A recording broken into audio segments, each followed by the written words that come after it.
Bonjour à toutes et à tous, je suis très heureux de vous retrouver pour ce second épisode de la 7e partie et dernière donc du récit concernant The World in 2020, le numéro spécial du fameux magazine hebdomadaire The Economist.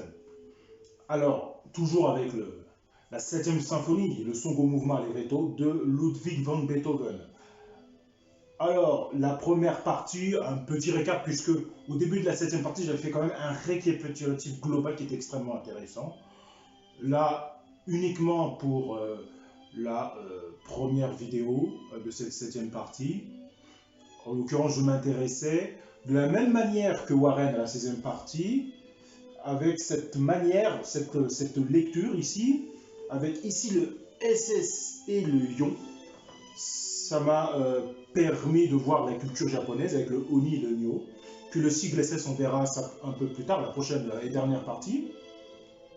Et puis, ça m'a mis d'alliance avec Tokyo aussi. Et évidemment le Sion qui est marqué en gros ici quand même. Hein.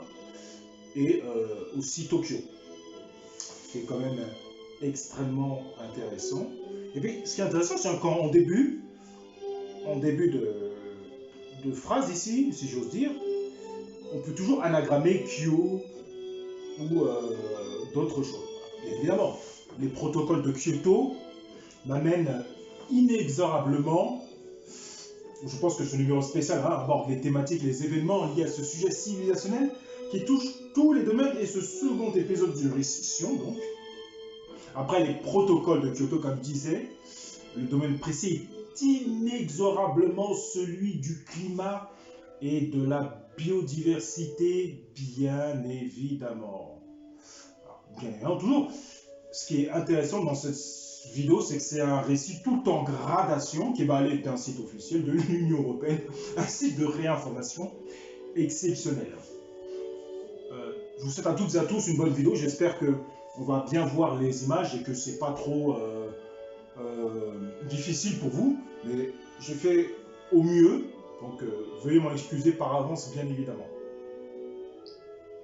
Quand même, ça sera quand même une assez longue vidéo. Alors, qu'est-ce que nous dit l'Union européenne sur le climat? Les activités humaines telles que l'utilisation de combustibles fossiles, l'exploitation des forêts tropicales et l'élevage du bétail exercent une influence croissante sur le climat et la température de la Terre. C'est un fait. Bon, est-ce que c'est que ça?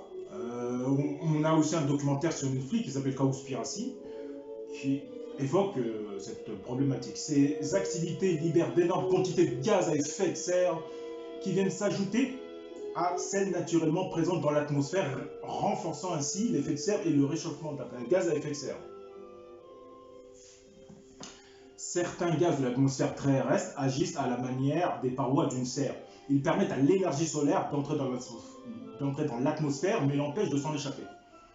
Un grand nombre de ces gaz sont naturellement présents dans l'atmosphère, mais l'activité humaine accroît les concentrations de certains d'entre eux dans l'atmosphère.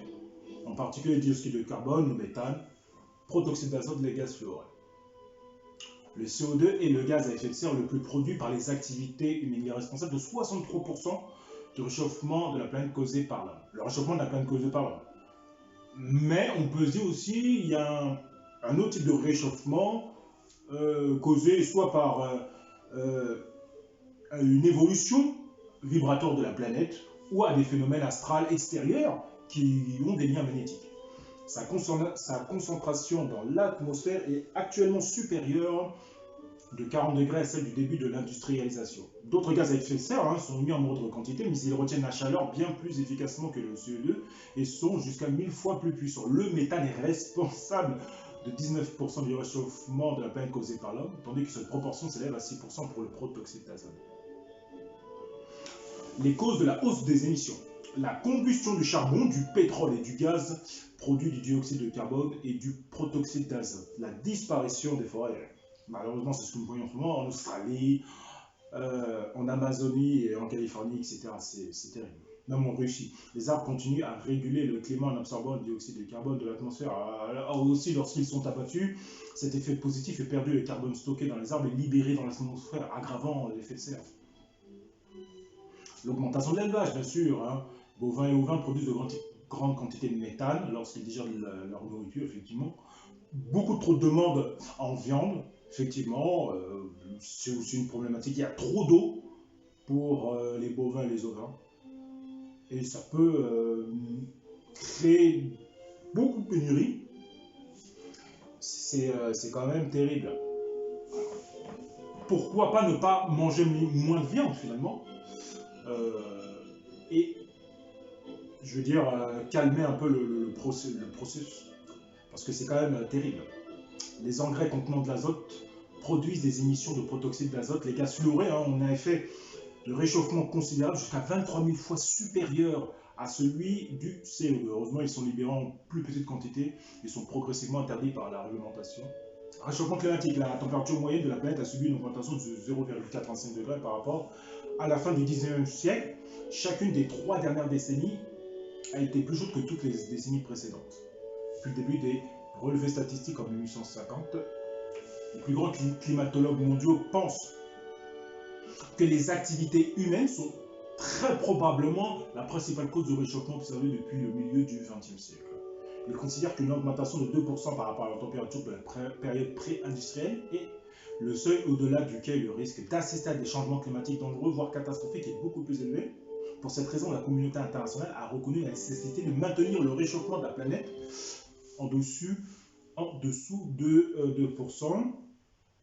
Alors, face à ce désarroi et des nations qui ne semblent pas baisser leur émission de CO2, on a bien vu lors des accords de Paris que, bien évidemment, que les plus grands pollueurs, si j'ose dire, ne le font pas.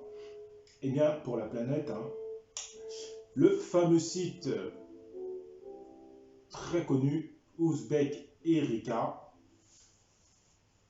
nous expose un regard sur le numérique avec l'intelligence artificielle qui vole au secours du climat. Donc, alors, pour revenir sur The Economist, nous sommes au niveau du climat ici, climate.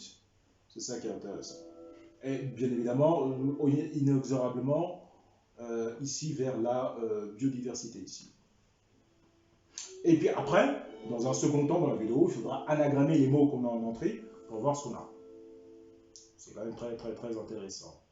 Alors, qu'est-ce que ça nous dit Uzbek Erika? Quand l'intelligence artificielle vole au secours du climat. Bien évidemment. De nombreuses initiatives mettent l'intelligence artificielle, alors comme d'habitude la quintessence bien sûr, rapidement, parce qu'il y a quand même beaucoup d'onglets dans cette vidéo. Je vais lire la quintessence. D'autres mobilisent l'intelligence artificielle pour œuvrer à la préservation des océans. Parmi les nombreux projets en lice, citons notamment Soft Robotic Fish mis en place par des chercheurs du MIT, Massachusetts Institute Technology, il me semble. Il consiste en un poisson robotique utilisé par des scientifiques pour observer les créatures marines dans leur écosystème naturel sans les effrayer. Il permet ainsi d'étudier la manière dont la pollution des océans influe sur le comportement des 10 poissons de poissons robots, et pour leur contrôler à distance, mais à terme, l'ambition est de permettre de suivre un banc de poissons de manière autonome grâce à l'intelligence artificielle. Oui, oui c'est ça, à terme, c'est tout ce qui est abeilles robotiques, poissons robotiques, etc. Voilà. Une planète métallique, finalement, métallique de conscience. Une sorte de Kali Yuga, une sorte de mélange entre Kali Yuga, l'âge de fer, et fin de cycle, nouveau cycle précessionnel, âge d'or donc, mais un mélange d'âge de fer et d'âge d'or qui va nous donner ça. Donc il faut à tout prix éviter ce choix. Encore faut-il que les gens soient conscients de la disparition des poissons et des abeilles en masse, parce que ça c'est insidieux, progressivement ça prendra la place. Tout comme dans le système, tout comme dans le monde industriel. C'est ce que nous allons voir juste après. D'autres initiatives emploient la robotique pour lutter contre la pollution plastique des océans. C'est le cas du projet The Ocean Cleanup qui mobilise des robots plutôt positifs, de 600 mètres de long, capables de récupérer jusqu'à 5 tonnes de plastique par mois. Ce robot, baptisé Wilson, est grâce à des satellites communicants avec le siège Ocean Cleanup et des caméras pilotées à distance. Un premier robot a été déployé début septembre. À terme, l'objectif est de parvenir à une flotte de 60 appareils et de recycler le plastique ainsi recyclé. Une autre initiative, baptisée The Plastic Tide Project, emploie des drones chargés de survoler certaines zones pour récupérer les déchets plastiques et s'appuie sur des algorithmes de machine learning pour identifier les déchets dans l'océan. Ah, justement, je vais venir sur ça, ce paragraphe de Hong Kong qui est extrêmement intéressant. Hein, la ville de Hong Kong, de son côté, emploie des ressources de l'intelligence artificielle pour mieux assurer la maintenance de son environnement. Les célèbres collines qui encerclent la ville ont au fil du temps été creusées pour laisser place à l'expansion humaine, ce qui a entraîné un risque de glissement de terrain accru en cas de forte pluie. Des phénomènes difficiles à prévoir susceptibles d'endommager l'écosystème et de causer des ravages parmi les populations vivant à proximité. La municipalité étudie actuellement l'usage d'algorithmes prédictifs analysant des prises de vue aériennes et s'appuyant sur les données des catastrophes passées, le tout combiné à des informations météorologiques pour prédire les risques futurs. Alors pour terminer, 2 paragraphes par rapport à Microsoft. On va baisser le son un petit peu. Cartographier un écosystème est un bon départ, mais connaître sa dynamique, identifier les différentes espèces qui y vivent est tout aussi important. C'est-à-dire, c'est à cette tâche que se consacre le second projet d'intelligence artificielle pour la Terre. Le principe a de quoi surprendre. Il s'agit d'utiliser les moustiques pour répertorier les animaux qui habitent une zone géographique donnée, plutôt que de scruter longuement la zone avec des jumelles ou de disposer des caméras dans les arbres en espérant que les animaux passent à proximité. Le projet transforme les moustiques en capteurs naturels. Pour cela, l'entreprise a d'abord recours à des drones pour repérer les nids de moustiques dans une région donnée. Ensuite, un piège équipé de capteurs audio et vidéo est mis en place. Ce dernier est entraîné à l'aide de techniques d'apprentissage machine pour reconnaître les espèces de moustiques que l'on souhaite capturer. Si par exemple on veut vérifier la présence de tigres dans la région, on peut entraîner le piège à reconnaître les variétés de moustiques connues pour piquer les tigres. Une fois le moustique capturé, des analyses sanguines effectuées en laboratoire permettent de rapidement repérer quelles espèces sont présentes et en quelle quantité. Pour terminer, le troisième projet œuvre pour une agriculture plus respectueuse des sols et des écosystèmes. Dans cette optique, Microsoft souhaite rendre l'agriculture de précision accessible à tous, y compris aux individus travaillant dans des régions défavorisées. Ceux-ci doivent faire face à un obstacle de taille, l'absence de connexion Wi-Fi des réseaux 4G qui rend caduque l'installation de capteurs. Bien sûr, si je veux l'un, il faut l'autre. C'est le projet de mise en place globale de la 5G partout sur cette planète. C'est une terraformation globale, il ne faut pas avoir peur de nous. Pour remédier à ce problème, en concordance avec la fin de cycle, je vais y revenir. Pour remédier à ce problème, Microsoft emploie des fréquences radio non utilisées pour transmettre des données concernant par exemple l'humidité ou le potentiel hydrique pH des sols ou encore les prévisions météorologiques. Le dispositif est en outre alimenté à l'énergie solaire. Les données récoltées sont ensuite traitées à l'aide d'algorithmes d'intelligence artificielle qui fournissent des recommandations. Plusieurs projets pilotes ont été mis en place en Afrique et en Inde, où les agriculteurs ont ainsi pu accroître leur productivité de 20%. Oui, au départ, c'est toujours intéressant, mais après, vu que les gens ne voient pas la fin de cycle arriver, c'est compliqué quand même. Parce qu'il y a un projet qui est mis en place, toujours en concordance avec la fin de cycle. Alors après, cet onglet intéressant, hein. Il faut essayer de comprendre le bouleversement industriel et écologique, bien sûr, que nous vivons. Tout d'abord, sur le plan industriel, nous vivons ce que nous appelons la 4e révolution industrielle. Et c'est encore un site officiel gouvernemental, cette fois-ci québécois, qui nous explique économiegouv.québec.ca. Industrie 4.0, les défis de la 4e révolution industrielle. Comme d'habitude, la quintessence. Depuis l'arrivée du numérique, les entreprises connaissent de véritables changements qui ont des conséquences considérables sur leur compétitivité, leur investissement et le développement des compétences des employés. Avec l'industrie 4.0, les PME manufacturières du Québec font face à une nouvelle révolution industrielle imposant de nouveaux défis et de nouvelles façons de faire. Je prends l'exemple du Québec, mais globalement, au monde occidental, c'est pareil. Dans le but de sensibiliser les PME manufacturières à l'industrie 4.0 et les informer sur le sujet, un premier outil intitulé Feuille de route Industrie 4.0 a été conçu par le ministère. Cet outil, réalisé dans le cadre du plan d'action en économie numérique, décrit les enjeux, les défis et les dimensions liées à la transformation menant vers l'industrie 4.0. Alors, qu'est-ce que l'industrie 4.0? L'industrie 4.0 est également usine du futur où quatrième révolution industrielle se caractérise fondamentalement par une automatisation intelligente et par une intégration de nouvelles technologies à la valeur de l'entreprise. Il s'agit d'une transformation numérique qui bouleverse l'entreprise manufacturière en apportant des changements radicaux, non seulement au système et processus, mais également au mode de gestion, au modèle d'affaires et à la main-d'œuvre.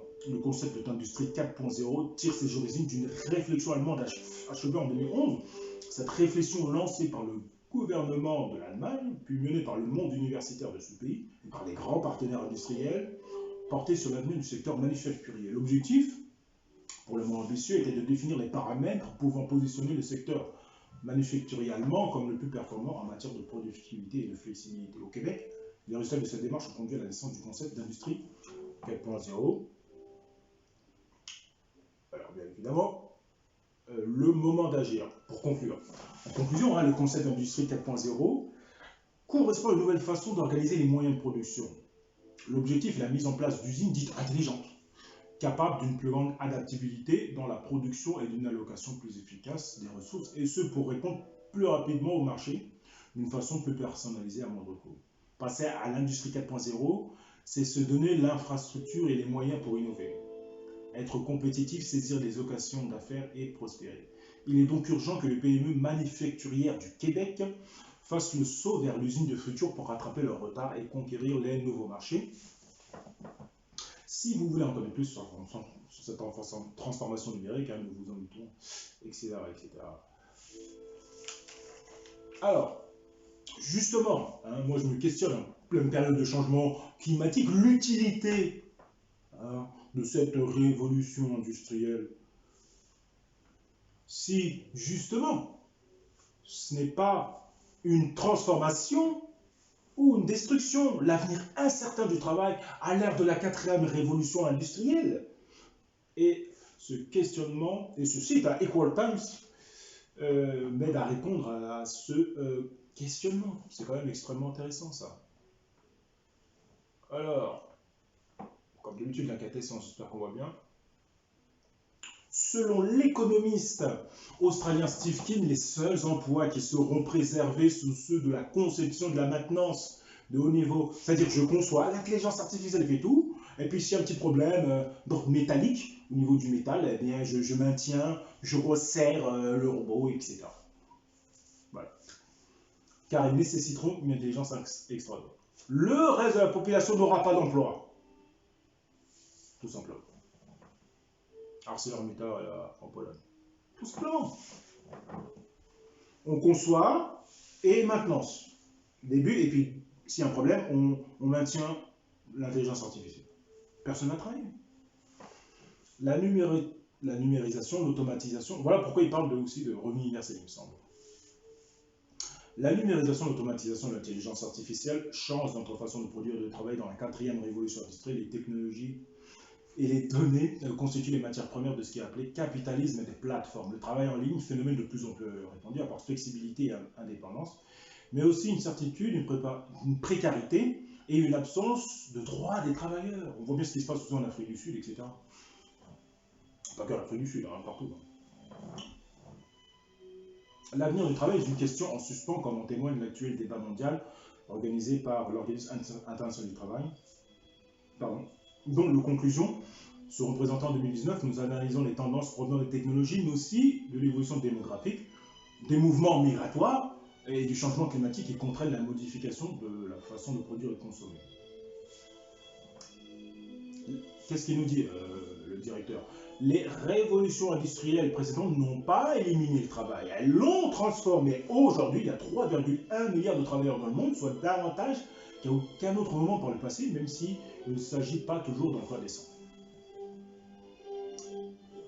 Dans un premier temps, 7 millions d'emplois de bureaux disparaîtront à l'horizon 2020.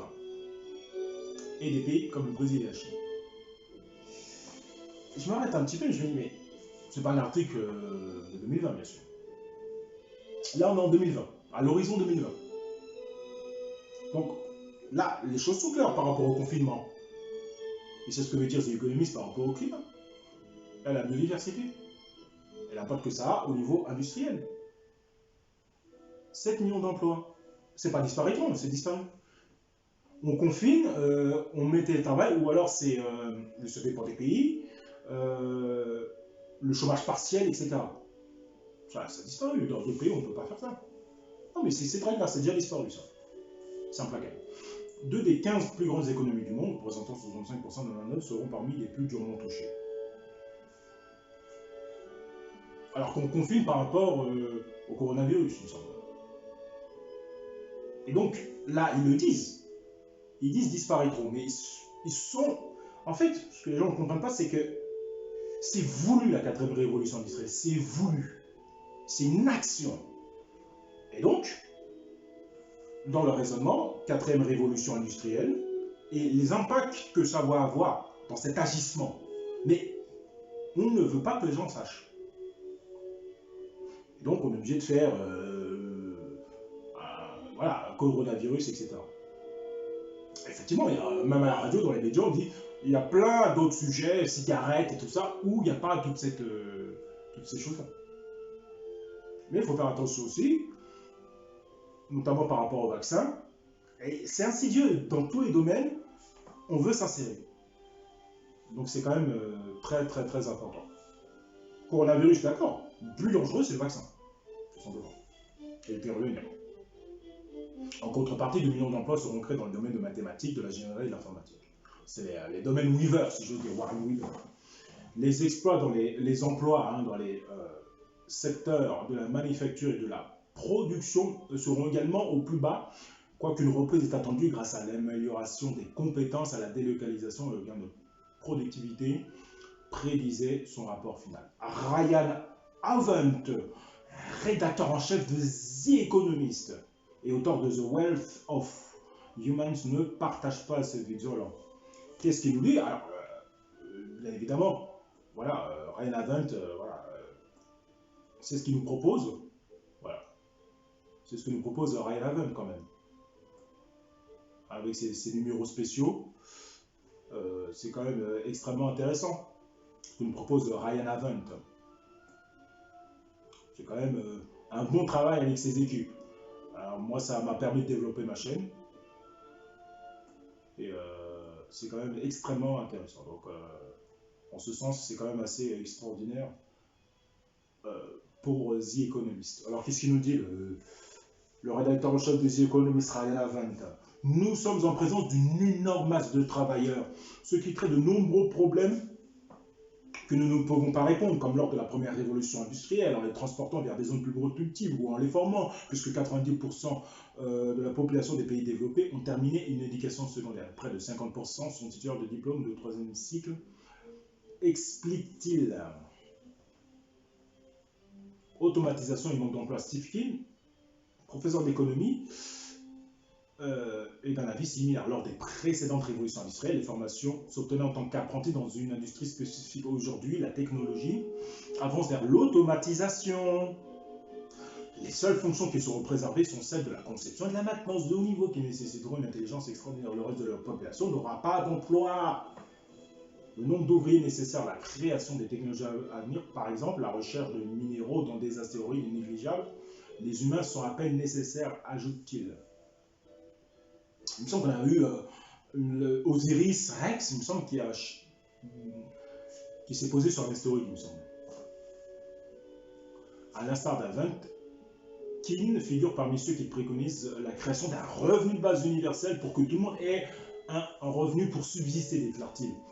Si nous utilisons la technologie que pour vivre, nous pourrions le faire extraordinairement bien. Mais pour cela, nous devons démocratiser l'économie. Les réformes actuelles vont exactement dans le sens opposé. Technologiquement, c'est possible, mais politiquement, ce n'est pas le cas. Pour l'auteur de Debunking économique, la 4e révolution industrielle se matérialise par un scénario de précarité et de bas salaire, précédemment ébauché par les politiques d'austérité. C'est ce que nous vivons en ce moment. Rien à voir. Rien à dire. C'est absolument vrai. Les économistes pensent que les marchés fonctionneront mieux sans syndicats ni monopole d'État. Mais ils ne font qu'affaiblir le pouvoir de négociation des travailleurs, la capacité à s'organiser, ce qui explique en partie la baisse des salaires. Ils détruisent les structures qui permettent aux travailleurs d'établir les augmentations salariales comme une priorité, déclare-t-il à Equal Times. Si nous continuons sur cette voie, cette austérité, nous nous transformerons en société funéraire, déclare-t-il. Alors je voulais mettre en musique de fond la danse macabre, mais elle est beaucoup trop rythmée pour la lecture, beaucoup trop, de Camille Saint-Saëns. Alors pour terminer ces 3 paragraphes, puisque c'est la période d'Halloween, mais c'est beaucoup trop rythmé, bien évidemment. Travail numérique, précarité et manque d'organisation syndicale. Ajouter à cela l'incertitude générée par la nature perturbatrice de cette révolution, fait remarquer Nieto. Elle présente ses propres caractéristiques, telles que la numérisation qui se déroule dans un monde économiquement mondialisé, de sorte que la vitesse du changement est beaucoup plus élevée qu'auparavant. Ce caractère mondial conduit des millions de personnes au Kenya, au Nigeria, en Afrique du Sud, au Vietnam, en Malaisie, aux Philippines, à s'inscrire sur les sites web qui les rémunèrent pour saisir les données, faire de la retranscription ou encore de la conception. Présent lors de la conférence américaine de l'UNI à Dakar en mars 2017, l'un des auteurs de cette étude, Mark Graham, concluait que cette amélioration des conditions de travail de cette nouvelle main-d'œuvre dépendait de la manière dont celle-ci s'organiserait en point de vue syndical. Tous ces points de vue, tous ces bouleversements d'un point de vue climatique et industriel affectent considérablement l'ensemble du vivant, bien évidemment, car elles ont un impact négatif sur la biodiversité. Et comme d'habitude, une définition concise de celle-ci, c'est le site Novethic qui nous la donne. Bien évidemment, on le sait que le climat ici, on le sait que bien évidemment, il y a biodiversité juste à côté. Et ce qui est intéressant, c'est que on a climat, on a récession, c'est comme si on avait une suite d'histoire. C'est quand même assez intéressant. Pour finir la Russie, on a l'impression qu'on a peut-être en manière d'un serpent une sorte d'histoire, une sorte d'effet domino, comme je disais. En tout cas, climat, ça touche bien évidemment à la biodiversité, au vivant, à un impact sur le vivant. Et leur numéro hebdomadaire, si je dirais estival, l'a démontré quand même, le Fort Belmadère. Alors, biodiversité, c'est très très très important, c'est extrêmement important. Le terme biodiversité a été obtenu par la contraction des mots biologie, diversité. Elle désigne la diversité des organismes vivants, faune, flore, bactéries, etc. Et les écosystèmes présents sur la Terre, elle est habituellement subdivisée en 3 niveaux. La diversité génétique, qui correspond à la diversité des gènes au sein d'une espèce, la diversité spécifique, qui correspond à la diversité des espèces, la diversité écosystémique, qui correspond à la diversité des écosystèmes présents sur Terre. Depuis le sommet de Rio, en 1992, la préservation de la biodiversité est devenue un enjeu planétaire. C'est même l'un des axes majeurs du développement durable. Ouais, vous ne faites pas de révolution industrielle, en plus de cette façon-là, en mettant de la précarité, quoi. Une révolution industrielle qui met en place l'intelligence artificielle et qui envoie tous les travailleurs au chômage, quasiment. Et ça, oui, ça a un fort impact sur la biodiversité. Effectivement, le réchauffement climatique fait du mal aussi avec la déforestation. Là, on converge vers une très très lourde catastrophe. C'est quand même incroyable. La Convention sur la diversité biologique engage ses signataires à protéger et à restaurer la diversité du vivant, car la biodiversité est essentielle aux sociétés humaines.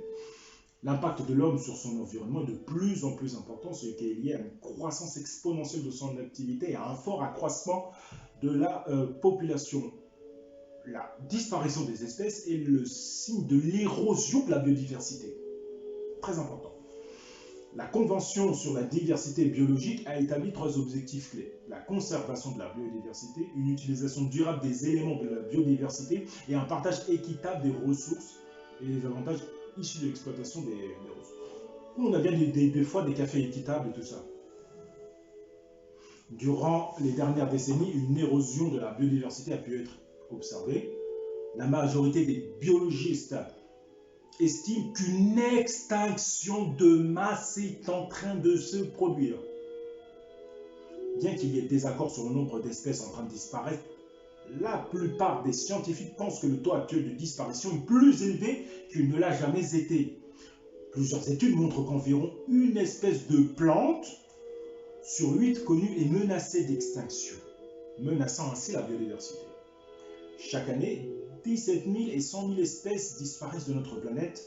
Certains scientifiques avancent également qu'un cinquième de toutes les espèces vivantes pourraient disparaître dans les 30 ans à venir. C'est pour ça qu'on parle de poissons métalliques, d'abeilles métalliques, soi-disant sous couvert de projets, mais qui vont remplacer. C'est-à-dire, ils prennent l'habitude des vrais poissons, ils prennent l'habitude, et puis après, comme ils vont disparaître, eh bien finalement, ce sera des poissons métalliques, mais qui seront comme des poissons vivants. La plupart affirment que ces pertes sont dues aux activités humaines, en particulier causées par la destruction des écosystèmes abritant certaines plantes et certains animaux. Je parlais du réseau trophique. Effectivement, l'homme est un super prédateur et il a besoin de tout vivant, des plantes, etc. Et c'est même plus couper l'arbre sur le pied, là. C'est quand même terrible. Alors justement, ce qui est très intéressant, c'est l'extinction de masse. Sur reporter.net, la 6e extinction de masse s'accélère à un rythme vertigineux. 3 juin 2020. Le quotidien de l'écologie. 6e extinction de masse, prouvée absolument par la définition même de la biodiversité, qu'on est en train de constater qu'il y a une 6e extinction de masse parce qu'il y a trop d'espèces qui chutent, et puis surtout la planète, à partir du mois d'août, elle fait ce renouvellement qu'elle doit faire en 12 mois.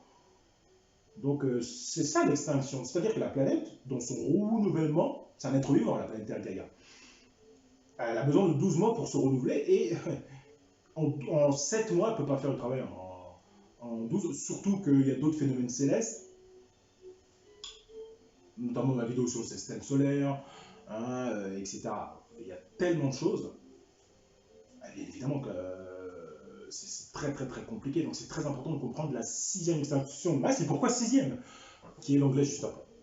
D'abord, la 6e extinction de masse. La 6e extinction de masse s'accélère et met en péril la survie de la population humaine.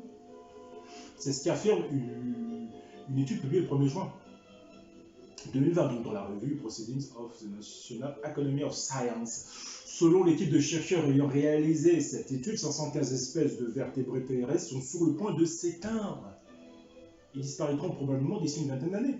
Alors, juste, je reviens. Ce qui est intéressant dans le The Economist, c'est qu'effectivement, notamment dans le 2019, c'est qu'on voit des espèces là. On voit des espèces en voie de disparition. L'éléphant, le pangolin, l'ours aussi, le panda aussi. Sont des éléments en voie de disparition. Donc, Ryan Avent, le rédacteur en chef des The Economist, s'intéresse aussi à ça. Puis je dirais qu'il est quand même bien informé, Ryan Avent, quand même. J'ai un peu le titillé dans cette émission, quand même, mais bon. C'est bonne guerre, comme on dit, mais encore une fois, c'est un travail extraordinaire. Ça nous permet vraiment de faire ce type de vidéos. Puis moi aussi, je regarde des vidéos canadiennes, turques aussi, de toutes les nations des économistes. Moi, je regarde partout. Et ça apporte aussi au récit. Ces 515 espèces, qui se trouvent en grande majorité dans des régions tropicales et subtropicales, ont pour triste commun de compter moins de 1000 individus. Parmi elles, on retrouve le rhinocéros de Sumatra, la grenouille arlequin, les tortues géantes des îles Galapagos, ou encore le troglodyte de Clarion, un petit oiseau vivant au sud-ouest du Mexique. Les scientifiques estiment qu'au cours du XXe siècle, plus de 237 000 populations, c'est-à-dire de groupes d'individus d'une même espèce vivant sur un territoire donné appartenant à ces 515 espèces, ont été éliminés de la surface de la Terre. Ils en déduisent que la 6e extinction de masse s'accélère à un rythme vertigineux. Sans destruction humaine des milieux sauvages, la disparition d'un nombre aussi important d'individus aurait nécessité des milliers d'années, bien sûr. Parce que la planète a alors un temps de se renouveler. Donc c'est ça qui est important. C'est comme si la planète dormait mal, finalement. Et que nous, on a tous des problèmes de sommeil, finalement. Et même, beaucoup de gens ont des problèmes de sommeil. De toute façon, c'est chrono-biologique. De toute façon. Je dirais qu'on se coupe l'herbe sur le pied sans dire plus. On se coupe sur la planche sur laquelle on est assis. C'est quand même incroyable. On vit dans un écosystème, quoi. Le groupe de chercheurs craint que ces 515 espèces n'entraînent dans leur disparition d'autres groupes vivant à proximité l'extinction de nouvelles extractions. Et oui, c'est les réseaux trophiques, ça, carrément. Note les scientifiques, 84% des espèces comptent moins de 5000 individus, vivent en effet dans les mêmes zones que celles comptant moins de 1000 individus. La disparition de ces dernières risque de déstabiliser l'ensemble de l'écosystème. À titre d'exemple, la chasse excessive de la loutre de mer au XVIIIe siècle a mené par ricochet à la disparition de la rétine de stellaire, un mammifère marin. L'affaiblissement de la population de loutres de mer avait en effet permis aux oursins de proliférer, altérant les forêts de la laminaire dont se nourrissait la rétine de stellaire. Ce que nous ferons dans les 2 prochaines décennies pour faire face à l'extinction de masse actuelle déterminera le destin de millions d'espèces, estime Geraldo Ceballos, l'un des principaux auteurs de cette étude. Pour terminer, l'espèce humaine pourrait elle aussi être directement menacée par ce bouleversement des écosystèmes lorsque l'humanité extermine d'autres créatures. Elle coupe la branche, c'est ce que je disais, sur laquelle elle est assise, détruisant des parties essentielles du système qui maintient qui permet le maintien de la vie sur Terre, explique Paul Ehrlich, professeur à l'université de Stanford, un des co-auteurs de l'étude. L'épidémie de Covid-19 est un exemple, selon les chercheurs, de la manière dont l'érosion de la biodiversité et la destruction des habitats naturels. La conservation des espèces en danger devrait être élevée au rang d'urgence globale, au même titre que le dérèglement du climat auquel elle est liée. Effectivement, au niveau de la société, nous sensibiliser sur les masques, nous sensibiliser sur ça au niveau du mainstream. Vous voyez, à partir du moment où le mainstream met en place une séquence, les gens suivent. Parce que les gens, c'est comme s'ils y croyaient, en fait. Et quand on voit les gens, comment ils sont déterminés par rapport aux masques, etc., et les regards, etc., donc c'est quand même compliqué. C'est quand même extrêmement compliqué. L'étude scientifique recommande au gouvernement aux institutions de s'emparer des questions liées aux habitats, liées à la destruction des habitations, à la pollution, à la croissance démographique et au réchauffement climatique, qui sont les principaux de l'érosion climatique et la biodiversité. Il propose également d'interdire la vente d'animaux sauvages. C'est à nous de décider du monde que nous voulons laisser aux prochaines générations. Conclut Peter Harvard, l'un des co-auteurs, nous pouvons choisir entre un monde durable ou un monde dévasté, dans lequel la civilisation détruit plutôt qu'elle ne s'inspire de ses succès passés. Alors pour comprendre cette 6e extinction de masse, je ne sais pas si vous voyez bien parce que j'ai un peu régulé le contraste et la luminosité. L'évolution de la vie, sur ecobase21.net, l'évolution de la vie, et pourquoi nous sommes à la 6e extinction de masse, puisque voyons en vert, 1re, 2e, 3e, 4e, et la 5e ici. La première, c'était il y a 488 millions d'années, une autre 444 millions, l'autre 359 millions, l'autre 251 millions, et puis la dernière, celle dont je parlais par rapport au réseau trophique aux dinosaures, mais comme ils sont surdéveloppés, ils ont dû aller dans une zone safe, comme la Terre creuse par exemple, ou autre chose. Et puis il y a des survivants des dinosaures, comme les crocodiles, etc. Donc c'est un lien extrêmement intéressant, vraiment pour bien comprendre l'histoire géologique, l'histoire du vivant de la Terre. Et puis là, nous voyons plutôt le développement des microzymas, le développement des nanobactéries en vie qui se sont, avec une logique polymorphique, qui a permis de créer cette vie bactérienne évoluée qui nous amène à quelque chose de plus évolué au fur et à mesure du temps. Puis là, avec cet onglet ici, sur la droite, avec le temps géologique, qui est vraiment extrêmement intéressant. Et puis, ce qui est intéressant ici, c'est l'ère quaternaire du néogène ici. Que nous voyons, je ne sais pas si vous voyez, nous avons le Pléistocène et l'Holocène que nous voyons ici. Bien évidemment, l'Holocène qui a 100 000 ans. Bien évidemment, à ne pas confondre avec le Kali Yuga, Parce que le Kali Yuga, c'est lié au cycle astrologique, hein, au cycle précessionnel, bien évidemment. L'Holocène, c'est plutôt le cycle géologique de la Terre. Là, on converge vers la fin de l'Holocène qui nous ramène à une autre notion, en l'occurrence l'Anthropocène, dont parle Pablo Servigne, et je vais y revenir juste après. Donc c'est quand même extrêmement important.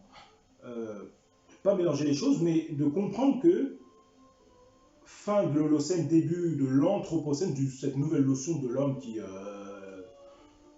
croit que voilà, il est seul sur Terre ou je ne sais quoi. Donc c'est quand même extrêmement intéressant à comprendre. Je mettrai en lien ce lien qui est vraiment très intéressant et très didactique, qui nous permet de bien nous situer. Alors, vivre dans l'Anthropocène, un cadre pour un nouvel activisme, mais avant quand même un petit Pablo Servigne. Bien évidemment, hein, pabloservigne.com. Et si notre civilisation s'effondrait, comment tout peut s'effondrer, le fameux livre avec Raphaël Stevens, un best-seller implacable. Et si notre civilisation s'effondrait, non pas dans plusieurs siècles, mais de notre vivant. Parce qu'on parle bien de 2030, etc. Biodiversité qui est en grande difficulté. Loin des prédictions mayas et autres eschatologies millénaristes, un nombre croissant d'auteurs, de scientifiques et d'institutions annoncent la fin de la civilisation industrielle telle qu'elle s'est constituée depuis plus de 2 siècles. Que faut-il penser de ces sombres prédictions? Pourquoi est-il devenu si difficile d'éviter un tel scénario? Dans ce livre, Pablo Servigne et Raphaël Stevens décortique les ressorts d'un possible effondrement et propose un tour d'horizon interdisciplinaire de ce sujet fort inconfortable qu'il nomme la collapsologie. En mettant des mots sur des intuitions partagées par beaucoup d'entre nous, ce livre donne de l'intelligibilité au phénomène de crise que nous vivons et surtout redonne du sens à notre époque. Car aujourd'hui, l'utopie a changé de camp. Est utopiste celui qui croit que tout peut continuer comme avant. L'effondrement est l'horizon de notre génération, c'est le début de son empire. Qui aura après? Tout cela reste à pencher, à imaginer et à vivre. Et oui, je suis d'accord avec plein de youtubeurs qui disent plus rien ne sera comme avant. Et ça arrive de 2015, comment tout peut s'effondrer, de Pablo Servigne, de Raphaël Stevens. Mais on se posait déjà la question, est utopiste celui qui croit que tout peut continuer comme avant? Bien évidemment. Surtout en cette période de confinement, de couvre-feu. Là, c'est simple. C'est un... Et puis, ils avaient raison depuis 2015. Depuis longtemps. C'est un ingénieur agronome, bien sûr, il voit les choses. Tout simplement. Ça confirme, ce confinement confirme, ben voilà. Alors, bien évidemment, ce changement climatique que nous vivons, que nous sommes en train de vivre, c'est effectivement la fin progressive du cycle géologique Holocène, pour faire apparaître l'Anthropocène, pour un nouvel activisme. Relaté par résilience.org. D'ailleurs, c'est un long onglet, beaucoup de choses, c'est extrêmement intéressant pour bien comprendre le cycle géologique que nous vivons. Bien évidemment. C'est quand même très intéressant. Alors, je vais avancer un petit peu. C'est quand même extrêmement intéressant. Alors, l'Anthropocène est défini comme une époque proposée qui commence lorsque les activités humaines ont commencé à avoir un impact mondial significatif sur les écosystèmes de la planète. C'est quand même extrêmement important. Le terme, qui semble avoir été utilisé par les scientifiques russes dès les années 60 pour désigner le Quaternaire, la période géologique la plus récente, a été inventé avec un sens différent dans les années 80 par l'écologiste Sommer et a été largement popularisé par le chimiste atmosphérique Paul Crutzen, qui considère l'influence du comportement humain sur l'atmosphère terrestre au cours des derniers siècles comme si importante qu'elle constitue une nouvelle époque géologique pour sa lithosphère. En avril 2015, le terme n'a pas été adopté officiellement dans le cadre de la nouvelle nomenclature officielle du champ d'études géologiques. Alors, crucial pour l'identification de l'Anthropocène est de déterminer si un impact euh, objectif mesurable sur la planète, en particulier sur ses formes de vie, qui peut être découvert par les scientifiques de nombreux siècles, en effet des millénaires à partir d'aujourd'hui. De nombreux spécialistes sur ce sujet suggèrent que la détonation des dispositifs nucléaires, et oui, l'essai nucléaire à partir de 1945, c'est de la traduction, parce que c'est un site anglophone, et précisément un marqueur clair d'un nouvel ordre d'impact sur la structure même de la vie sur la Terre qui ne sera jamais présent comme un impact observable sur les archives géologiques et biologiques. Oui, c'est quand même extrêmement intéressant, extrêmement important, effectivement, de comprendre les essais atomiques. Alors, bien sûr, on a eu Roswell, c'est-à-dire qu'il y a une explosion atomique, mais voilà, ça a interpellé d'autres réalités exogènes, si j'ose dire. Mais très clairement, les essais atomiques dans l'océan ont eu un impact terrible sur l'écosystème. Et ça, c'est une vérité. Il n'y a pas eu qu'un seul essai. Il n'y a pas eu qu'un seul essai. C'est quand même extrêmement important à comprendre. Alors maintenant, je vais vers sur cette première séquence. Alors, qu'est-ce que nous dit, un peu plus gros quand même pour mieux voir, le premier mouvement au sein de la culture indo-européenne était probablement celui de l'animisme. La notion de terre est comme brouillant de multiples points de conscience. Oui, là maintenant, dans le documentaire de Jacques Grimaud, voilà, qui parle de cette notion animiste. Et bien évidemment, on sait que tous les lieux maintenant, que ce soit les églises, etc., sont mis sur des lieux telluriques. Bien évidemment, quand on voit les anciennes civilisations, c'est connu tout ça, bien évidemment. Et je vais peut-être y revenir sur l'astrologie par rapport à Ophiuchus et Nibiru. C'était inclus dans les civilisations. Mais dans ces civilisations, si on ne veut pas vous faire comprendre les choses, on ne va pas vous parler d'Ophiuchus, c'est-à-dire le 13e signe du zodiaque, et de Nibiru. Ils ne vont pas vous parler de ça. Hein, les médias mainstream. Les médias mainstream vont vous dire de mettre des masques, tout simplement. La sensibilité qui s'est manifestée sans cesse être de la communication ou de l'apaisement de ces nœuds d'esprit qui se manifestent dans des formes de vie animées et inanimées. Même si c'est une pierre, c'est pas de l'animisme. Le mouvement judéo-chrétien a représenté un changement significatif, c'est-à-dire qu'on a sur l'Holocène 100 000 ans d'animisme, 90 000 ans d'animisme, et là on a un autre mouvement qui a représenté un changement significatif. Mais toujours, des gens qui savent les choses. On a souligné ici la notion de l'homme comme créé par un être surnaturel qui est extérieur à la nature et à la terre. L'homme se distingue du reste de la création, image présente mais absente de Dieu, et condamné à lutter dans les exigences brutales de la vie sur terre. Là, la notion de la maths n'est pas intégrée.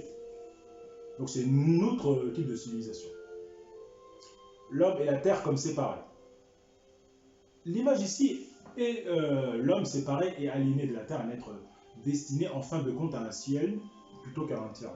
Il n'est pas étonnant que cette sensibilité ait inévitablement conduit à l'anthropocentrisme, l'univers et la terre en termes de valeur pour l'homme, l'humain comme supérieur à la création brute et inanimée, et au-dessus, la révolution cartésienne du début du XVIIe siècle a encore renforcé cette vision de la conscience humaine qui l'emporte sur la matière insensible, causant au-dessus de l'extensar. L'homme supérieur à la terre, figure 2. La licence que cela donnait à l'homme a permis l'émergence de l'industrialisme et du capitalisme. La terre n'était plus qu'une ressource, un simple espace vide à façonner, conquérir et utiliser pour que le développement humain et le progrès. L'absence de forme de vie de la nature exigeait l'autorité humaine et l'extension pour lui donner un sens et une valeur. C'est ce que nous voyons en ce moment. Figure 3, l'humain en tant qu'exploitant développeur d'une terre illimitée dans la seconde moitié du XXe siècle est devenu clair pour beaucoup que la nature avait en fait des limites. Les ressources étant en fait limitées. La pollution ne pouvant aller jusqu'ici qu'en termes de capacité de la charge de la planète, l'activité humaine devait être au moins tempérée, rendue dans le nouveau jargon durable. l'environnementalisme comme une sensibilité moderne et née. Et ça me plaît, cette figure. Cette figure-là me plaît beaucoup parce que elle fait référence aux The Economist 2019, la figure 4. L'homme atteint la limite des ressources et de la capacité de transport de la Terre. C'est extrêmement intéressant. Et c'est ça que ça veut dire en fait. Et effectivement, quand j'avais vu cette figure-là, je me suis dit, mais oui, c'est par rapport, ça fait penser à ça, au 2019, que l'homme est... c'est saturé, effectivement. C'est ce que montre aussi, c'est ce que veut montrer Vinci, Raya Lavente encore, si j'ose dire, par rapport aux travaux de Vinci, que c'est quelque chose de saturé. Hein, c'est très saturé, c'est très serré, vous voyez. C'est saturé. Il y a peu d'espace. C'est ça qui est vraiment extrêmement intéressant. Et c'est ça aussi que vous nous montrez. C'est pas évident, hein, mine de rien. Pour beaucoup, l'homme atteint, hein, je le répète, l'homme atteint la limite des ressources et de la capacité de transport de la Terre. Pour beaucoup, voire la plupart, cela reste la sensibilité d'aujourd'hui. Nous sommes pris dans un monde de limites d'exploitation. Ces limites nous imposent des contraintes. On nous dit que nous avons simplement besoin de nouvelles politiques qui approchent la sensibilité pour encore l'humain comme un sujet, un agent confronté à une nature extérieure à nous, mais affectée par nous. Nous existons dans une relation avec la nature. Notre tâche est simplement d'apprendre à mieux communiquer. Mais maintenant, hélas, le nouveau monde commence par la reconnaissance de la nature comme objet aussi libre, aussi autonome et déterminé. La ligne a été franchie. Il n'y a pas de nature en dehors de l'humain. Il n'y a pas d'humain en dehors de la nature. Notre impact est tel que la nature est façonnée par nous, plutôt que d'être des destinataires inertes de notre action. La Terre Gaïa a agité et aussi maintenant actif un agent à part entière, nous donnant des commentaires, des réponses. Les commentaires, des réponses, c'est bien évidemment les trompettes de l'Apocalypse. Nous donnant des commentaires, des réponses, des messages que nous devons recevoir. Nous sommes liés ensemble maintenant. Il n'y a pas d'écart entre nous, la vieille sensibilité humaine de l'Holocène nébuleuse, adéquate à un nouveau mode d'être humain nécessaire, qui est profondément responsable de tout ce qu'il fait, mais doit être profondément attentif au nouvel agent qui agite et se déplace tout autour de nous, la Terre elle-même. Nous sommes entrés dans le monde intersubjectif et multi-agentiel anthropocène. Allons-nous être terrifiés ou exaltés? On est responsable de nos actes. Il y a plein de gens scientifiques qui disent effectivement de faire des provisions, premièrement, de vivre en autosuffisance, si j'ose dire. Il y a plein de youtubeurs. Hein. Au-delà de Paolo Servi, on a Yves Cochet, on a aussi Piero San Giorgio. On a plein de personnages sur YouTube qui expliquent ça. Emmanuel Sandrine, super vivaniste, qui nous explique toutes ces choses-là. C'est extrêmement important parce que là, on voit bien qu'il y a une défaillance des États-nations. On va voir dans la dernière partie la défaillance des États-nations qui convergent. Donc il y a une convergence vers un nouvel ordre mondial, ce nouvel ordre mondial transhumaniste. Bien évidemment. Et bien sûr que c'est malheureux, bien sûr que c'est pas ce que nous souhaitons, mais le plus important, c'est d'être réveillé, de prendre conscience de ces informations, d'informer un plus grand nombre, et je vous en remercie, bien sûr. Mais c'est vraiment extrêmement important. Et puis, ça va être extrêmement, ça va commencer vraiment à être compliqué. Ça va vraiment commencer à être compliqué. Alors, c'est extrêmement important de le comprendre. Alors, justement, et j'ai bien fait d'écrire cette page,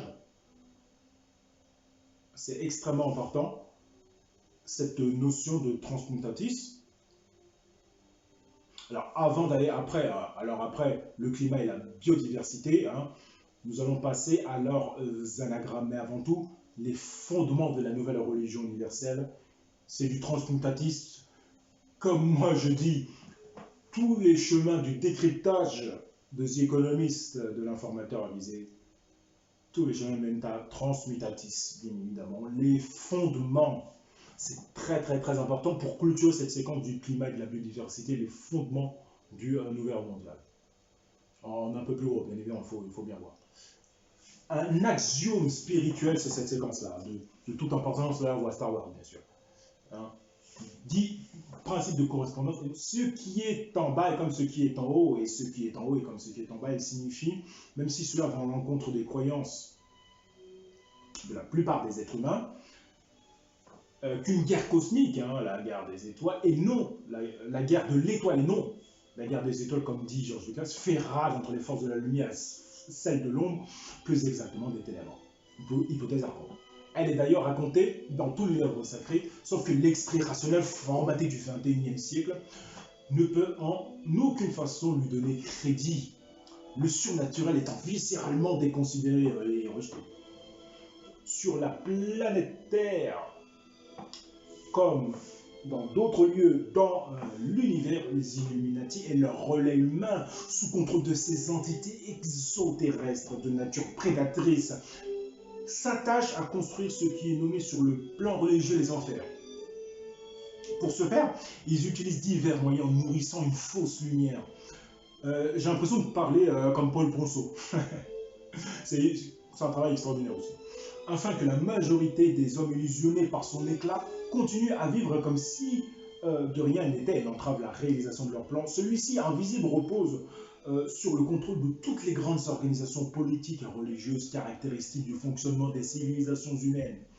En effet, depuis les temps antiques, la prêtrise et les mages astrologues considèrent que tout le déroulement de la création est planifié par les étoiles, comme le montre le zodiaque égyptien de Dendara. Les étoiles constituent un processus cosmique d'initiation des ères zodiacales. Il en résulte qu'en effectuant un tour complet d'une durée d'environ 27 000 ans, j'en avais parlé lors du Kali Yuga, appelé la grande année céleste, le système solaire reçoit les radiations de chacune des constellations. Et ça fait, j'avais vu une vidéo il y a quelques minutes de Laurent Freeman, hein, de Lumière sur Gaïa, qui parlait de ça aussi. C'est quand même aussi intéressant, bien évidemment. Jusqu'alors scindées tout en étant complémentaires, les organisations politiques et religieuses doivent désormais s'unir compte tenu du calendrier zodiacal. Donc convergence vers un nouvel ordre mondial, compte tenu de la fin de cycle précessionnel. Le passage à l'ère du Verseau, c'est cette union qui est appelée nouvel ordre mondial, soit une nouvelle religion universelle de nature technologique, le transhumanisme.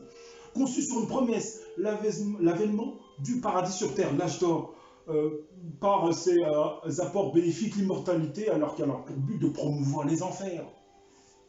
L'Orient est la clé de voûte, avec le relais de la France et l'angle de la Terre en Occident. L'angle de la Terre parce qu'il y a 2 chakras en Angleterre. Et puis aussi, on voit bien ce qui se passe en France aussi, vers la Bretagne. Aussi, l'observation attentive des faits géopolitiques actuels donne quelques précieux renseignements sur le déroulement du scénario. C'est ce qu'on va voir à la 3e partie, Société très secrète, et ce lien-là va beaucoup m'aider. Alors, bien évidemment, je reviens sur le 2020. C'est quand même extrêmement intéressant. Alors, comme je disais, après le climat, la biodiversité et vraiment les fondements hein, sur Transmutatis, c'est extrêmement important pour clôturer cette séquence. Passons à leurs anagrammes, les anagrammes de climat et de biodiversité. Et ce qu'ils peuvent apporter au récit de Sion. Tout d'abord, de la même manière hein, que Rennes, hein, comme j'avais dit, l'anagramme IMATE. Et voir ce que nous avons. En 4 lettres, et moi ça m'a beaucoup intéressé ici, sur IMATE, j'ai T-I-M-E, ou Timéa. Timéa, ce sont des prénoms féminins de joueuses de tennis, hein, Timéa Bezinski et tout ça. Mais j'ai Timé, et c'est ça qui m'intéresse. Le fameux Timé Plateau, qui est un anglais dans le récit un peu plus loin. Mais évidemment, je ne vais pas rater. Et puis, c'est en lien aussi avec les travaux de Raphaël, le fameux tableau de l'école d'Athènes. Travaux de Platon, le Timée de Platon, c'est un incontournable, bien évidemment. Alors, bien évidemment, ce qui est intéressant, il faut nous concentrer maintenant sur le récit intéressant, évocateur, le récit du sigle. Le sigle EMIAT. E-M-I-A-T. Le sigle EMIAT. Qu'est-ce que ça veut dire? Ça veut dire 3 domaines, c'est 3 domaines différents. Exode rural, les jeunes filles en tête du mouvement, par l'économiste.com du Maroc. le 29 juin 1995. C'est assez troublant. Qu'est-ce que ça veut dire, MIAT? Enquête, migration interne et aménagement du territoire. L'exode rural touche surtout les jeunes. Analphabètes, elles sont orientées vers des activités qui demandent peu de qualifications, comme ouvrières ou employés de maison, mais elles sont concernées par le chômage. Ça parle de migration, le récit est MIAT, mais il n'y a pas que ça. C'est important de comprendre. On a eu quand même, au Maroc, à Marrakech, les accords de Marrakech concernant l'immigration. Donc, on ne peut pas passer à côté non plus. La prépondérance de la femme migrante d'origine rurale dans le flux migratoire urbain est un phénomène qui s'impose actuellement. Souligne les MIAT du ministère de l'Intérieur de 91. Sur les 2 685 060 urbains nés en milieu rural, près de 52% sont de sexe féminin. La région du centre et de la région de nord-ouest, soit 2/5 du territoire, ont attiré respectivement 38% et 17% de l'ensemble des héros, principaux pôles d'attraction de la population rurale. Elles ont accueilli à elles seules plus de la moitié des néo-citadins. L'originalité des résultats de l'enquête est la mise en exergue des flux migratoires de filles très jeunes. Ainsi, les 4/5 des femmes rurales installées en ville ont quitté leur lieu de naissance avant l'âge de 25 ans et 52% avant 5 et 20 ans. La majorité des femmes migrantes sont âgées de 15 à 39 ans. Au niveau de ce type de groupe d'âge, les femmes les plus exposées à la migration sont celles âgées de 15 à 19 ans. Si la mobilité de la femme était jusqu'alors principalement liée au regroupement familial, d'autres formes d'exode féminin ont vu le jour depuis, comme la migration de jeunes filles parties de la campagne pour travailler dans les ménages citadins. D'autres jeunes filles d'origine rurale s'orientent vers des activités exigeant peu de qualifications dans l'industrie ou dans les ateliers de fabrication de tapis. Alors pour conclure, on a l'impression que c'est pas le même récit, mais c'est lié. Le récit MIAT, il est intéressant, mais je le place là dans le récit parce qu'il faut bien que je le place. Il est intéressant ici, pas après, mais ça peut nous donner des éléments de compréhension.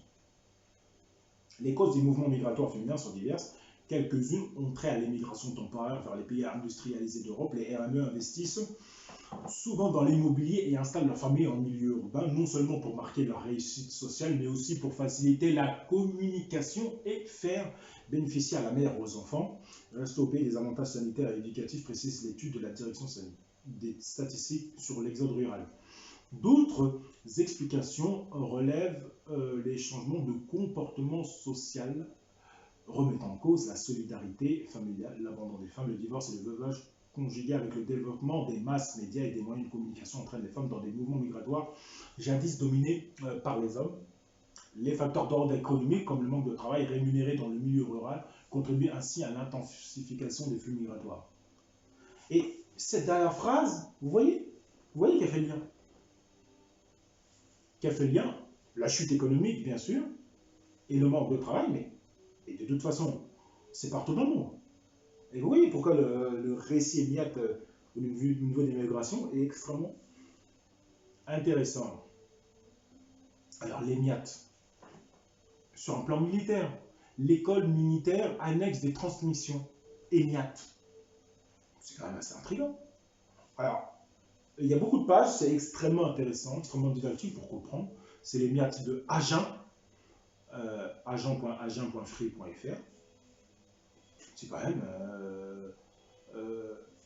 nous envoyer cette superbe documentation, monsieur Lager, datant du début des années 70, sur les MIAT, école militaire annexe des transmissions.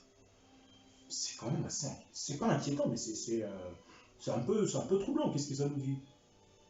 Vous êtes attiré par la mise en œuvre des techniques modernes, vous voulez vivre au rythme de la vie actuelle, vous voulez devenir des chefs. Dans ce cas, l'armée de transmission répond à vos aspirations.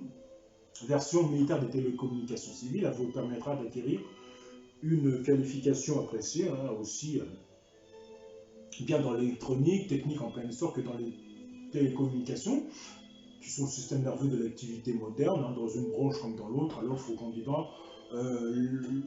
l'éventail d'emploi est plus large, permettant au plus grand nombre de s'y faire une place.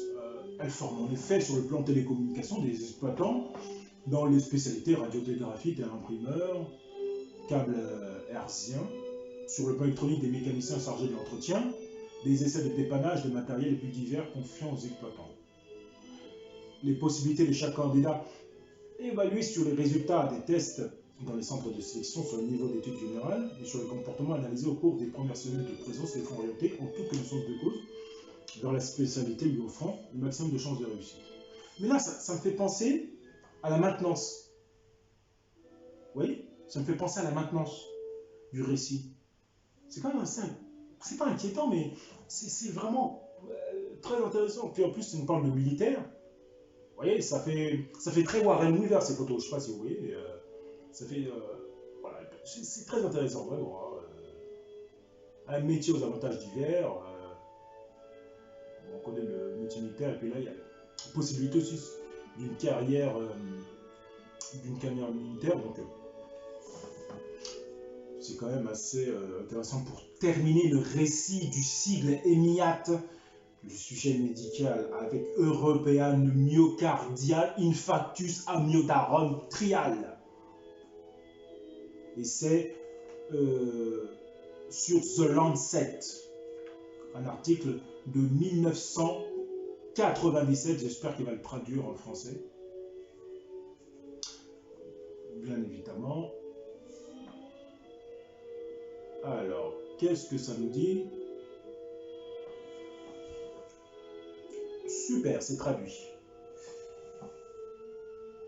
Et c'est The Lancet, hein, c'est très actuel en ce moment. C'est en 1997. Essai randomisé de l'effet de l'amiodarone sur la mortalité dans les patients présentant le dysfonctionnement du ventriculaire gauche après infarctus récent du myocarde. C'est quand même assez intriguant cette affaire de l'EMIAT,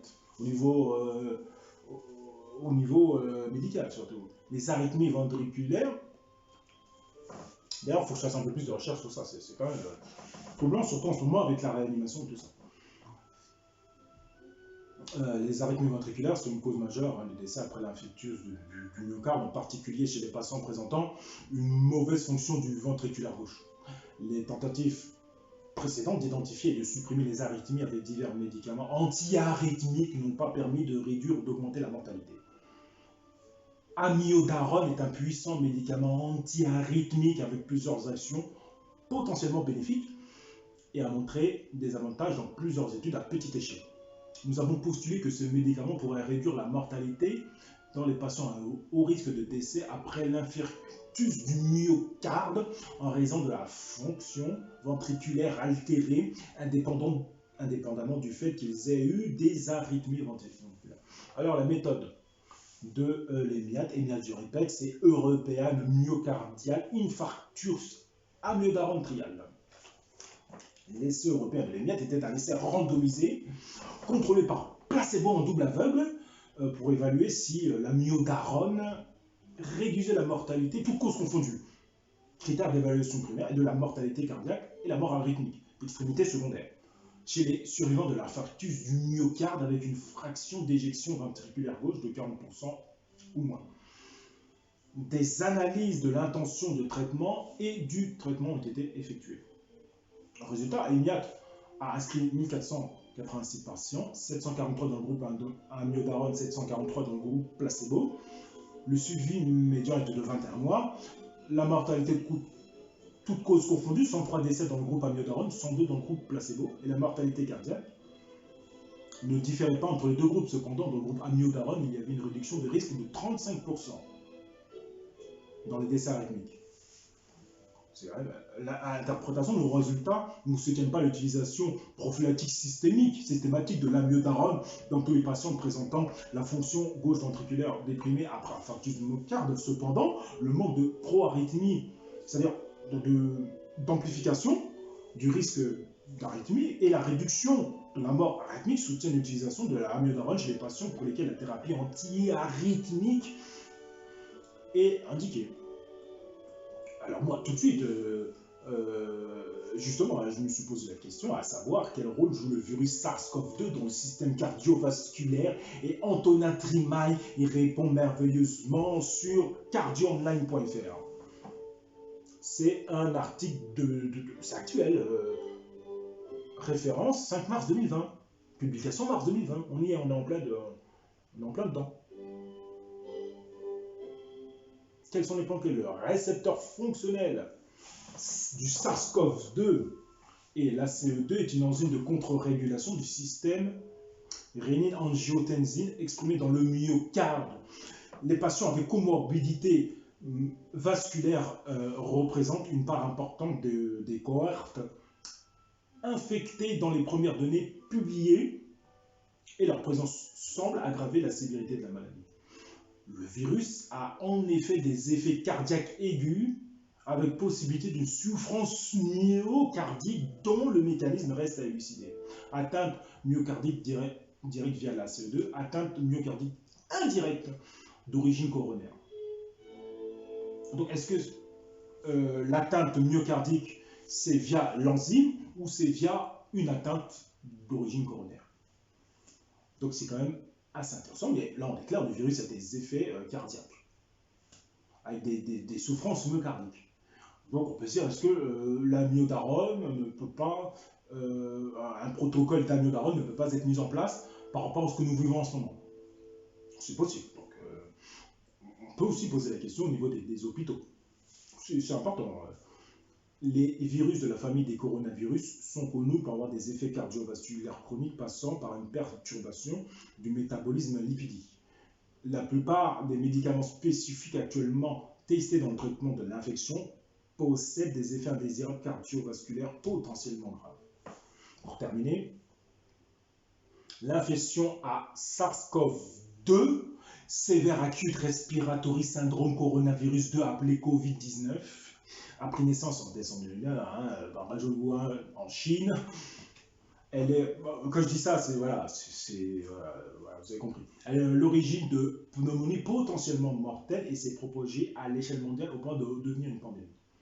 Bien que les manifestations cliniques soient dominées par des symptômes respiratoires, pouvant aller jusqu'au syndrome de détresse respiratoire aiguë, le virus a un double impact cardiovasculaire. D'une part, l'infection sera plus intense si l'autre possède des comorbidités cardiovasculaires sévères, et d'autre part, le virus peut par lui-même causer des lésions cardiovasculaires potentiellement mortelles.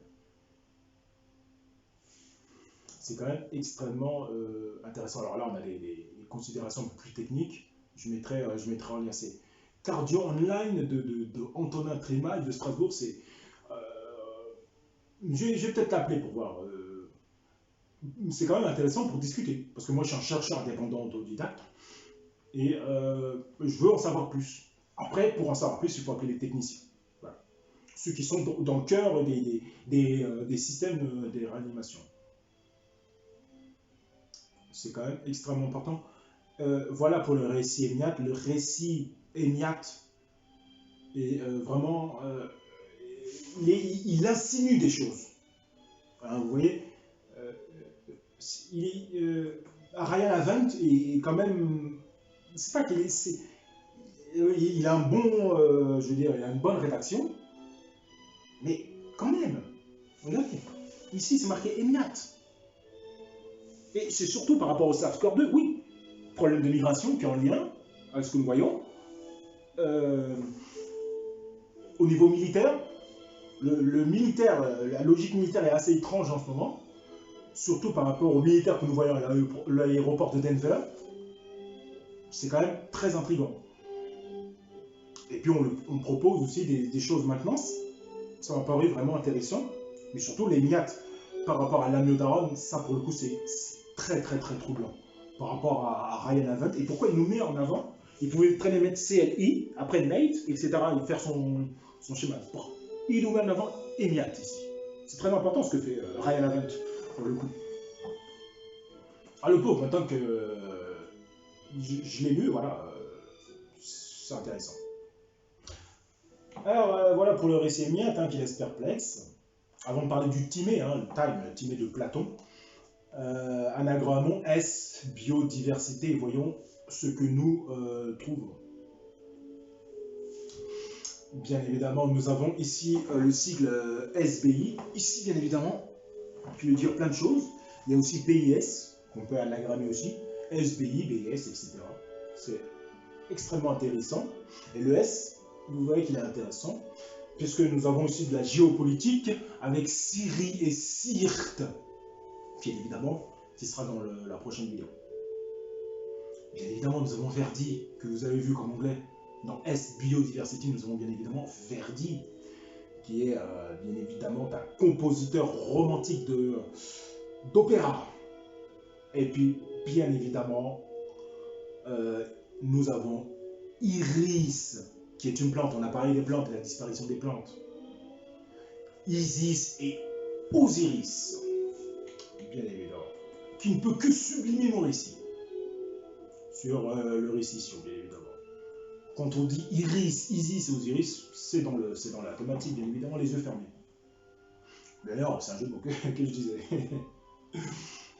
Bien évidemment. Alors, Verdi, tout d'abord, la biographie de Giuseppe Fortunino Francesco Verdi. Bien évidemment, sur symphosique.info. Voyons voir ce qu'il nous apporte pour notre récision à travers son œuvre, comme je disais, de compositeur dramaturge d'opéra romantique. Bien évidemment, notre ami Giuseppe Verdi. Bien évidemment, on connaît tous ces chansons, c'est quand même culte. Il est né le 10 octobre 1913 à La Roncole, près de Parma, alors sous domination française de Napoléon, puis repris par l'Autriche en 1814 et enfin italienne en 1847. Verdi, fils de commerçant, a donc été français durant quelques mois, puis autrichien pendant 33 ans, jusqu'à la reconquête du millénaire. Première étape de la réunification de l'Italie. Il montre vite des talents musicaux que ses parents, pourtant non musiciens, découvrent très vite. Son père lui offre une épinette, un instrument de la famille des clavecins. Le progrès de cet enfant sont fulgurants, et à 9 ans, il est organiste du village, ce qui lui vaut une petite rémunération. C'est quand même intéressant. Au niveau de son église de village, déjà de progresser, de mettre au service ses talents pour le collectif. Conscient qu'il faut lui donner une formation plus sérieuse, son père confie Verdi à Antonio Barezzi, un musicien amateur, directeur de l'association philharmonique locale de la ville voisine de Busseto. Il va y vivre de dures années d'études. Celui-ci le prend en pension à 16 ans. Sa réputation a déjà franchi Busseto. Verdi commence à composer à l'âge de 18 ans. Il part pour Milan pour continuer sa formation. Il doit néanmoins prendre des cours de composition avec Vincenzo Lavigna, le chef d'orchestre de La Scala, car il est refusé pour le conservatoire, d'une part en raison de son âge trop élevé et d'autre part à cause de sa technique. Pianiste rudimentaire, il s'en souviendra à la fin de sa vie en refusant que ce conservatoire porte son nom. Celui-ci en Verdi de rage. Bien évidemment, j'avance rapidement pour aller tout de suite sur ces dernières années, bien sûr. Verdi reste actif très longtemps, à 57 ans, et il compose Aïda pour les fêtes d'inauguration du canal de Suez. En fait, la création n'aura lieu que 2 ans plus tard, en 1871, à l'inauguration de l'Opéra du Caire. Nous avons le défilé triomphal. Cet opéra triomphera 2 mois plus tard à La Scala. En 1872, à la mort de Manzoni, grand écrivain italien, il composa une Messa da Requiem à sa mémoire, sorte d'opéra robe d'ecclésiastique qui m'enseigne les implorations au Seigneur. Exécuté le 22 mai 1874, c'est immédiatement un succès à travers l'Europe. Et on peut l'écouter, bien évidemment. Ça va faire écho avec l'autre chanson, mais je ne sais pas si ça charge. Je ne sais pas si on peut l'écouter. Apparemment, on ne peut pas l'écouter. Alors, à plus de 70 ans, il écrit de grands opéras, Othello et enfin Falstaff, qui ont un mémorial de rire. Avec toute la jeunesse d'un compositeur de 80 printemps. Voilà. Sur la fin de sa vie, il se consacre à diverses œuvres charitables. Et en vigueur, en 1897, Giuseppina décède. Leur union avait duré plus de 50 ans. Le compositeur est très touché, sa santé décline. En 1901, au cours d'un séjour à Milan, il est atteint d'hémorragie cérébrale. Il meurt à 88 ans et sera enterré à Milan. Toute l'Italie est endeuillée, un immense chœur dirigé par Toscanini Chanva Pensero. Pensero. Bien évidemment, la musique, c'est... au niveau vocal, je ne suis pas non plus un ténor, mais bon... je ne sais pas si ça vous dit quelque chose. Die, Iare et Tuba Mirum. Bien évidemment, ça parle, bien évidemment, du jour du jugement. C'est ça dont je voulais parler, le Requiem de Verdi, traduction, analyse et interprétation de Jacqueline d'Auxois. Bien évidemment, c'est quand même extrêmement important. Le jour de colère, The Day of Wrath. Voilà, ça nourrit extrêmement bien le récit, le jour de colère. Je pense que vous connaissez l'intonation, je ne vais pas le faire parce que je ne suis pas... je suis pas un bon ténor comme Roberto Alagna, bien évidemment. Alors la quintessence, la Messa da Requiem, une histoire, c'est extrêmement important pour découvrir une nouvelle notion. 6 ans plus tôt, à la mort de Rossini en 1968, 10 compositeurs avaient accepté d'écrire ensemble une messe. 10 compositeurs pour une œuvre, c'est trop le projet échoué. Verdi avait terminé le Liberami qui lui incombait, il a tout achevé seul pour Manzoni, son ami. Que cette messe ait été célébrée à la mémoire de Manzoni au lieu de Rossini, il n'a rien de choquant pour un chrétien. Qu'est-ce que c'est une messe de requiem? C'est une messe pour les défunts. On ne dit pas pour les défunts, on emploie toujours le pluriel, c'est la messe des morts. Pas du mort. Pourquoi? Un seul défunt représente la créature de Dieu, l'homme et la femme créés à son image. Tout requiem dédié à un mort particulier est une célébration pour les défunts de tous les temps. Comment Verdi n'aurait-il pas associé à son œuvre ses 2 jeunes enfants et sa femme emportés de 2 ans entre 1838 et 1840 à Gnocchi Stupa, béni de christianisme, frappé dans ses proches? Il a donné des actions universelles à la supplication de l'homme vif ou mort, prosterné au pied de son Dieu, attendant le jour du colère, le jour du jugement. On dit aussi le jugement dernier. Tout requiem est résurrectionnel, car il n'y a pas de mort sans la résurrection, la vie éternelle. Pour terminer ces 2 paragraphes sur ce nouveau terme qui est dit une fois dans la Bible, l'apocatastase, des ténèbres à l'apocatastase. Du commencement jusqu'au milieu de l'œuvre résonne une musique d'effroi et de terreur qui évoque le jour où le ciel et la terre s'ouvriront et où les morts sortiront du tombeau. Pour le jugement, c'est le thème musical d'Halloween, le fameux Danse macabre de Camille Saint-Saëns. Dans Requiem, la première séquence qui donne le nom à l'œuvre, le cœur demande à la foi la lumière sans déclin. L'évocation le peuple élu. Qu'est-ce que vous dites?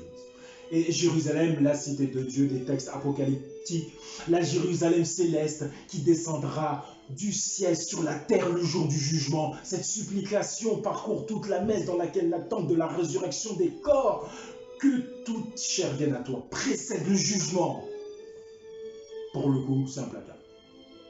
Alors cette nouvelle notion, ce nouveau terme sur toisondor.blog, l'apocatastase et la gnose de la réintégration universelle, séquence théosophique, c'est quand même extrêmement important ce mot, ce terme d'apocatastase. Bien évidemment, Verdi qui est lié aussi, ce travail qui est lié à ça, qui est lié au récit sur là pour le coup, c'est marqué par rapport à cette Jacqueline d'Auxois. Il n'y a rien à dire, c'est impeccable. Le mot apocatastase n'apparaît qu'une seule fois dans la Bible. Aux Actes des Apôtres, on peut lire « Il enverra alors le Christ qui vous a été destiné, Jésus, celui qui le ciel doit garder jusqu'au temps de l'apocatastasis fantôme dont Dieu a parlé par la bouche de ses saints prophètes. » Cette phrase est issue d'un discours que saint Pierre fit au peuple juif devant le portique de Salomon du temple de Jérusalem quelque temps après la passion de Jésus.